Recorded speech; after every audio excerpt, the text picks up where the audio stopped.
I didn't write it, so I don't know exactly what initiated the writer to write it. What I can speak to is what was attractive to me initially, which never changed, which is the story about someone who doesn't trust and has to learn how to trust. I found a very relatable theme in that, and mostly because almost all relationships are built off respect and trust, in my opinion. So, that's sort of the underpinning of the best relationships you have in your life. And this woman has shut herself off to that. And then the irony of the fact that she mistrusts technology, and specifically AI, because of a trauma, and then she has to spend the bulk of the story stuck inside of a piece of tech run by AI.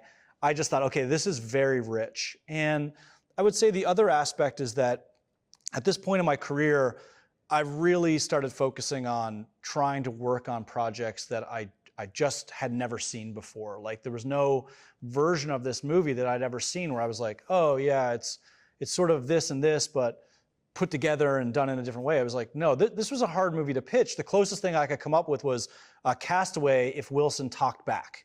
Like, it was just like an odd movie to try to like tell people what you wanted to do with it.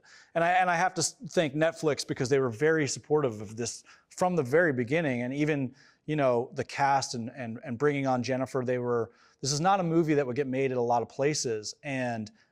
But my thing was like, I want to make something really unique and special and different. And that's sort of what I latched onto and carried through the whole process.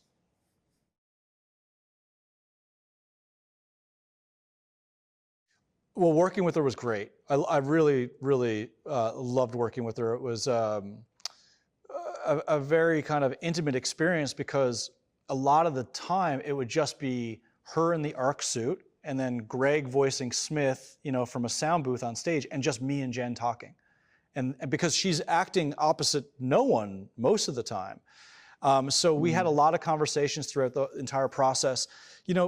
She has a very unique skill set in the sense that she is a solo performer who's used to going out and performing to stadiums of people, where she is the driving force. Even though she has backup dancers and all that, she is the performer.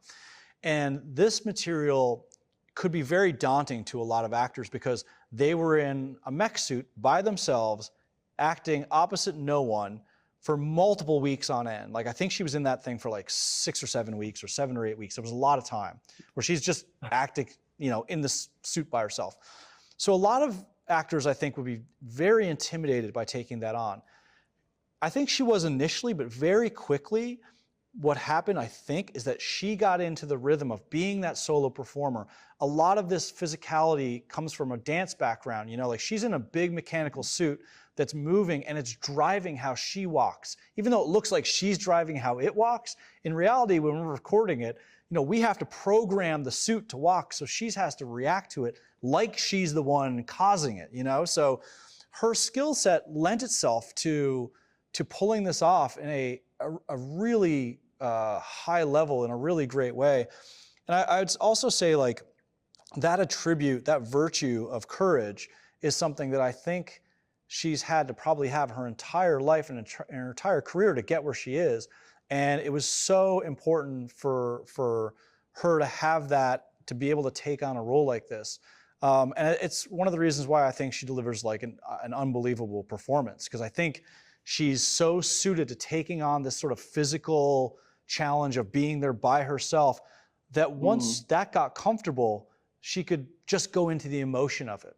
The emotion of the scene could take over. So it was very much a unique experience, where the actor and the film and myself, I think we worked really well together in order to craft this.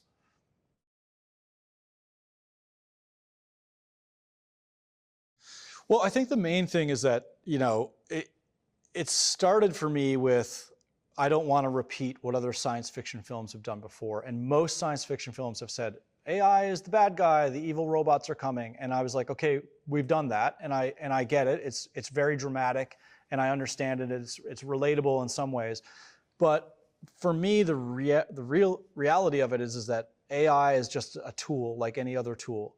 It could be used for good, it could be used for bad, but it really comes down to the people that are using it and the responsibility they take. So my stance on this was, I want to show you the possibility of the bad and then the possibility of the good. So it's really a conversation starter in that, because AI is coming. It's on the horizon if it's not already here, and it's not going to be all bad, all good. It's going to be a lot in the middle. And this movie sort of tackles the AI component in a much broader, more nuanced way, where it doesn't say, oh, it's just this one thing. It's really a lot of things. So I'm hoping people understand that it's like the conversation about AI has to be a very nuanced one that's going to go on for a long time, but ultimately it comes down to the human's responsibility of how they utilize it.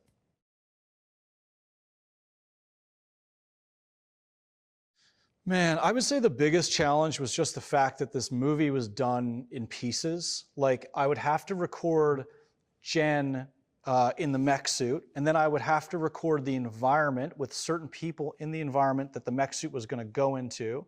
And then I would have to augment that environment and augment Jen and augment those people with visual effects. So a lot of times our shots would be 3 or 4 pieces brought together, stitched together, and then augmented again. There's very few shots in this movie where it's like, I just got to shoot the shot. You know, like, it just is what it was in camera. So it was really, really challenging, because I had to basically constantly convey to people what I had in my head, what I was seeing, what I wanted it to be.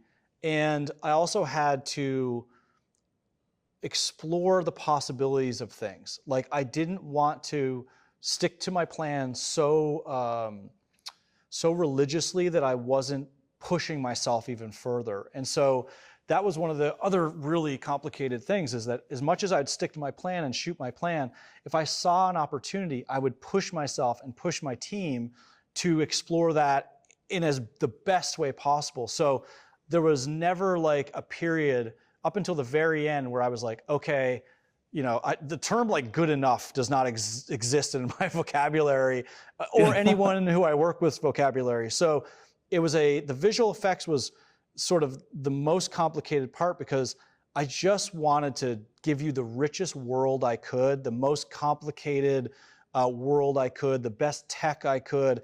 So that component of bringing that all together with the photographed elements, just that alone and keeping that straight in my head, that was probably the most difficult element.